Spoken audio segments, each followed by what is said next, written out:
जो कोलकाता के बाद भारत की नई राजधानी बना। नई दिल्ली आज 42.7 वर्ग किलोमीटर के इलाके में विस्तृत है। जनसंख्या की बात करें तो यहाँ 2011 में अंतिम जनगणना हुई, जिसमें दिल्ली की जनसंख्या लगभग 2.5 लाख लोगों के आसपास पाई गई। जनसंख्या और क्षेत्रफल का अनुपात निकाल कर देखें तो यहाँ 5900 व्यक्ति प्रति वर्ग किलोमीटर का जनसंख्या घनत्व पाया जाता है। वैसे तो सिर्फ नई दिल्ली ही भारत की राजधानी है, लेकिन नई दिल्ली और पुरानी दिल्ली दोनों को ही लोग भारत की राजधानी मानते हैं।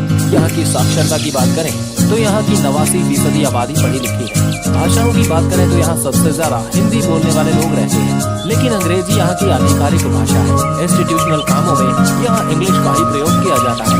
धर्म के आधार पर जनसंख्या के आंकड़े देखें तो यहाँ 89% के आसपास ही हिंदू धर्म को मानने वाले लोग रहते हैं। इसके बाद 4.5% मुस्लिम, 3% ईसाई और 2% के आसपास सिख धर्म को मानने वाले लोग रहते हैं।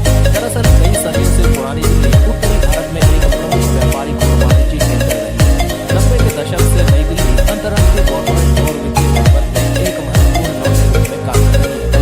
हाल ही में इलेक्ट्रॉनिक्स, बिजली का सामान, ऑटोमोबाइल पार्ट्स जैसी कई चीजें विनिर्माण क्षेत्र में बढ़ती गई। दिल्ली लंबे समय से हाथ की कारीगरी की वजह से भी जाना जाता है। ये शहर भारतीय रिजर्व बैंक और भारतीय स्टेट बैंक के कई संस्थानों का क्षेत्रीय कार्यालय है। दिल्ली कई सारी बड़ी कंपनी और स्टॉक एक्सचेंज का घर है। ये शहर लंबे समय से उत्तर भारत के अधिकांश हिस्सों के लिए एक प्रमुख वितरण केंद्र के रूप में काम करता रहा है, जिसमें व्यापार का एक बड़ा हिस्सा पुरानी दिल्ली क्षेत्र के भीतर से होता है। यहाँ पे अलग अलग सेक्टर्स में काफी सारे इंडस्ट्रीज हैं, जिनको फैसिलिटेट करने के लिए दिल्ली में ट्रांसपोर्ट की सुविधाएं काफी अच्छी है। नई दिल्ली में सड़कों का नेटवर्क बहुत बड़ा है। दिल्ली शहर सभी राज्यों और आसपास के बड़े बड़े शहरों से जुड़ा हुआ है। भारत के कुछ प्रमुख राष्ट्रीय राजमार्ग भी नई दिल्ली से होकर गुजरते हैं। नेशनल हाईवे नंबर 1 दिल्ली को अम्बाला से, नेशनल हाईवे 2 दिल्ली को कोलकाता से, नेशनल हाईवे नंबर 8 दिल्ली को मुंबई से और नेशनल हाईवे 24 दिल्ली को लखनऊ से जोड़ते हैं।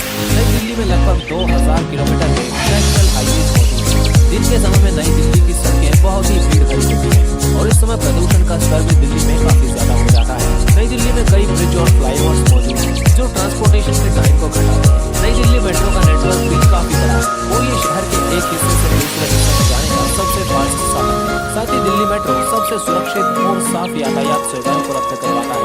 एयरवेज और रेलवेज भी यहाँ के महत्वपूर्ण ट्रांसपोर्ट सिस्टम में से है, जो नई दिल्ली को अन्य शहरों और देश के भीतर और बाहर जोड़ते हैं। इससे लोगों को विभिन्न विकल्पों का लाभ मिलता है और यात्रा करने में सुविधा होती है।